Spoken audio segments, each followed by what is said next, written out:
I'm not going to read this whole article. Like, look at what goes on in here. It says,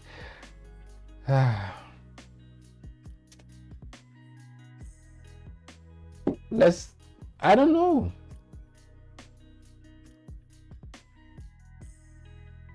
In another development, the spokesman to the state police command said one notorious cultist on the wanted list of anti-cultism team named M and other members of his gang on a mission to carry out another gruesome attack on a target yet to be identified was traced. I don't care about that one. I just care about... Guys, I don't even know how I'm gonna... I don't know how I'm feeling right now. You know what? I'll just sign out. You know what to do. Subscribe. Like.